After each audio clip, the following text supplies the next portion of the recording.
Bon, si je suis habillée pareil que la vidéo précédente, c'est pas que je suis crade, hein, c'est juste que je tourne 2 vidéos d'affilée. Ah oui, au fait, on se retrouve pour un petit point lecture.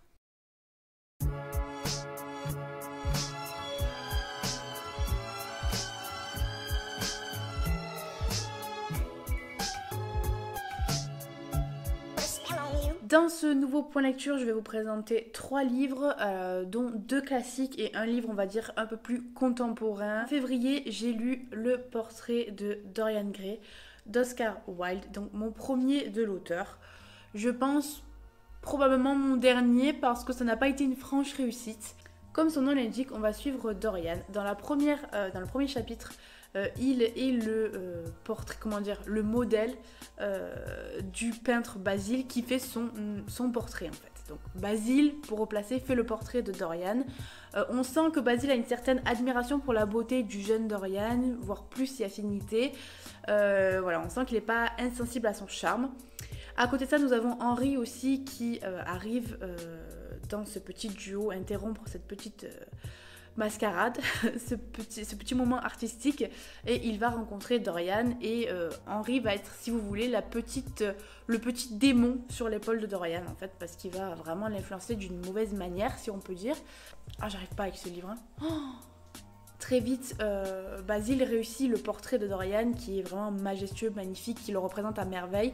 Et Dorian va faire le vœu de ne jamais vieillir, d'être comme ce portrait, de rester innocent, jeune toute sa vie, et que les marques et les rides, enfin les marques de la vieillesse, les marques du péché, les marques des contrariétés ne s'impriment jamais sur son visage et s'impriment sur le visage du portrait. En gros, d'inverser, d'avoir pour toujours la beauté du portrait et de donner au portrait une vie jusqu'à la vieillesse et jusqu'à la mort.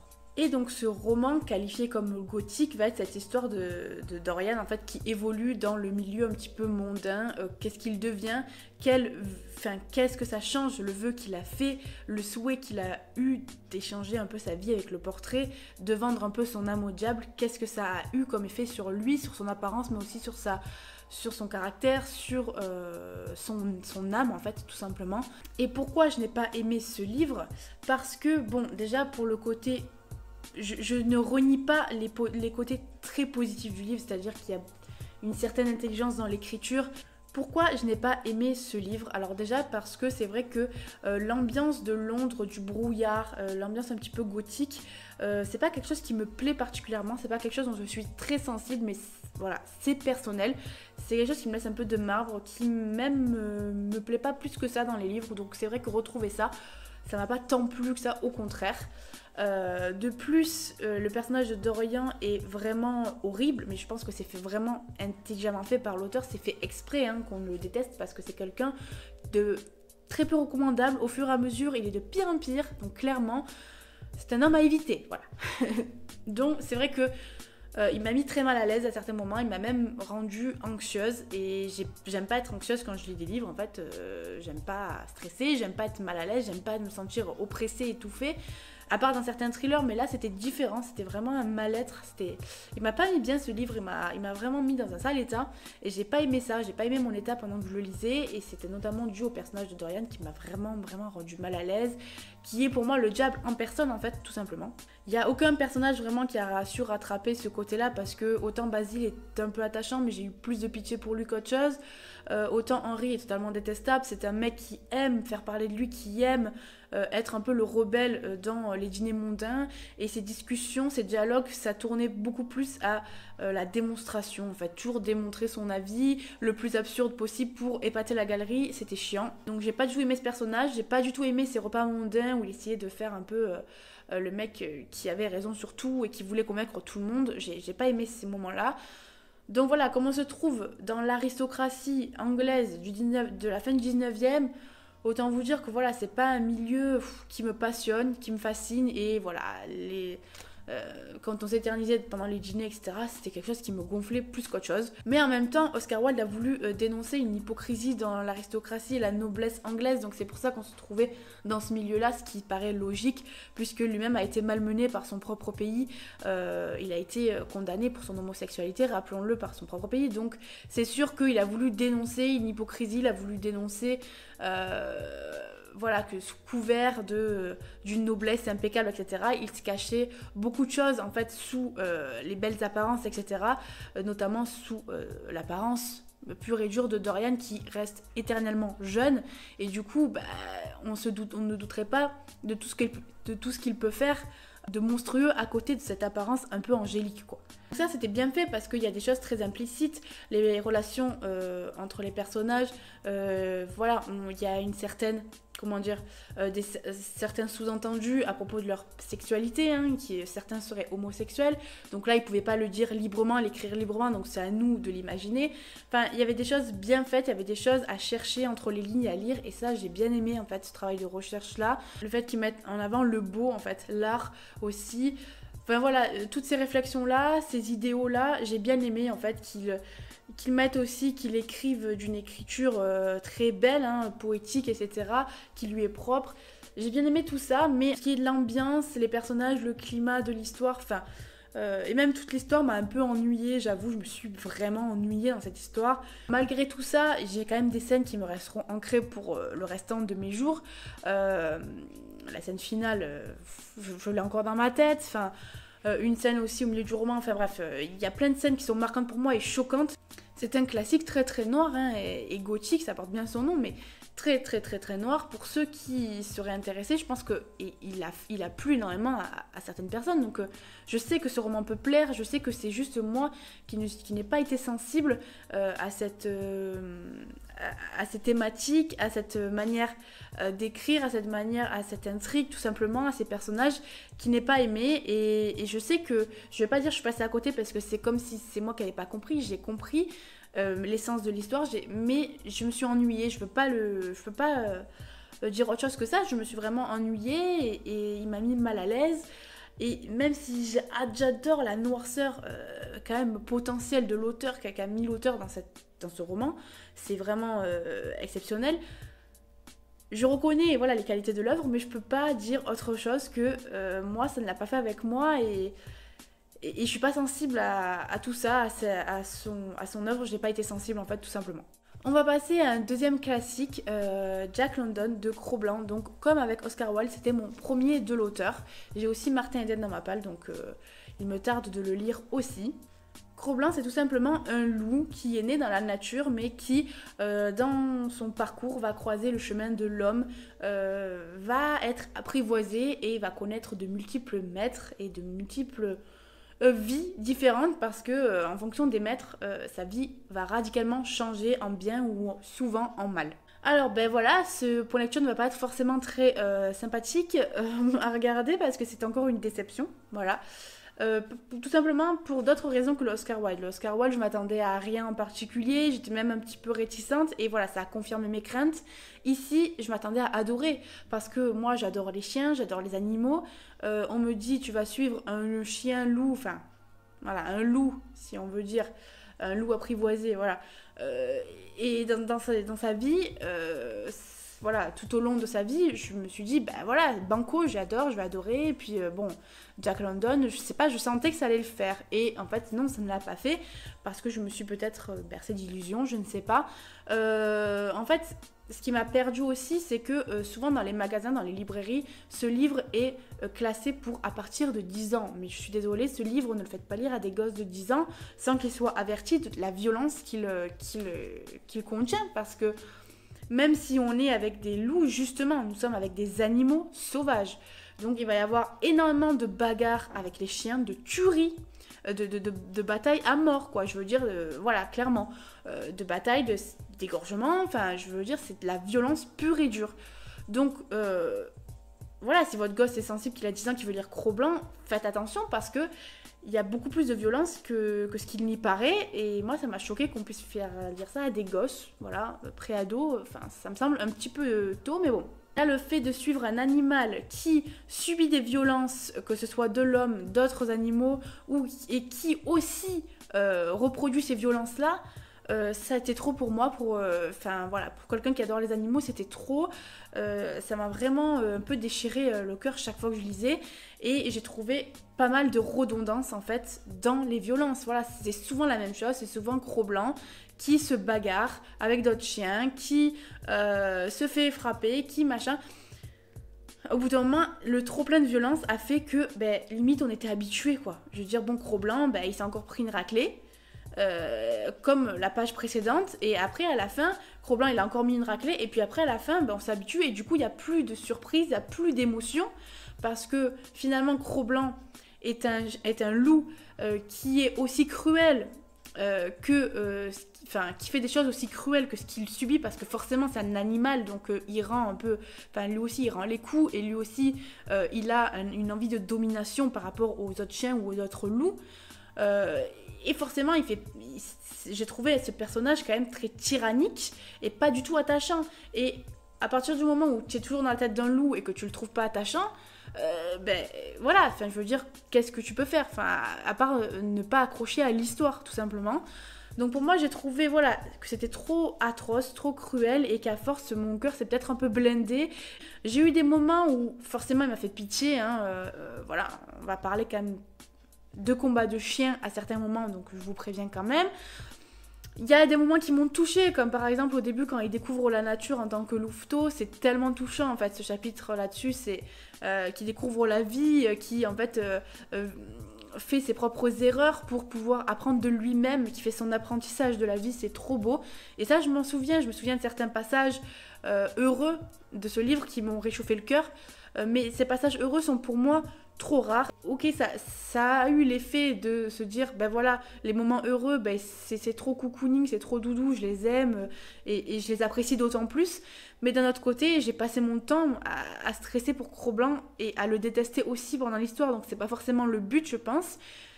Et voilà, c'est pour ça que ce livre m'a déçue, parce que tout le long, on est dans la tête d'un loup qui n'est pas forcément très attachant, et du coup, voilà, on se détache un peu de l'histoire. Donc je suis contente d'avoir commencé Jack London par celui-là, sachant que c'était un court roman. Je peux pas dire que j'ai pas tout aimé, encore une fois, il y a des choses intelligentes qui sont... Voilà, le fait que l'homme est un pire prédateur encore que le loup. Enfin, c'est un truc de dingue, comme certains hommes sont décrits, c'est des monstres, vraiment. Donc il y avait aussi ce côté que voilà, il faut se méfier de certains hommes qui se prétendent être humains alors qu'ils sont encore plus bestiaux que des loups, quoi. C'est un truc de fou. Donc j'ai bien aimé cette morale aussi. Mais voilà, ça m'a pas convaincu plus que ça, ce livre, quoi. Enfin, pour terminer avec un petit peu de joie dans ce point lecture qui est un petit peu, dans les déceptions, on va dire.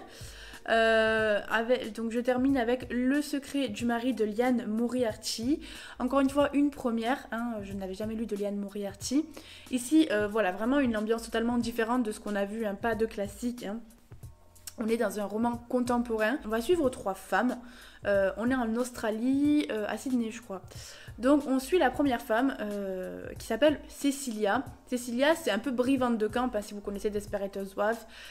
C'est une femme parfaite avec un mari très beau, elle est très belle. Ses enfants sont magnifiques, c'est une bonne mère, une bonne épouse, une bonne amie, une bonne belle-fille, tout ce que vous voulez. Vraiment, elle est parfaite. Du sommet du crâne jusqu'à l'orteil, c'est... Voilà.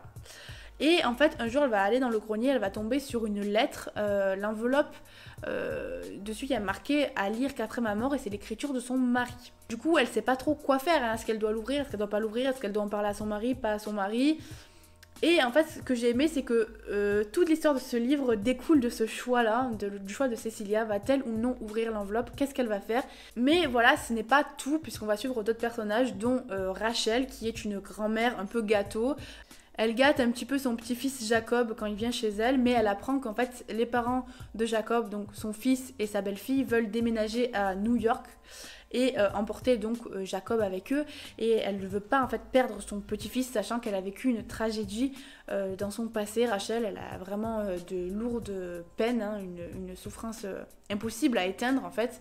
Et on va découvrir petit à petit son passé. D'un autre côté, nous avons Tess. Tess, elle a grandi avec sa cousine depuis toujours. Elles ont grandi comme des jumelles, quoi. Elles s'adorent et tout ça.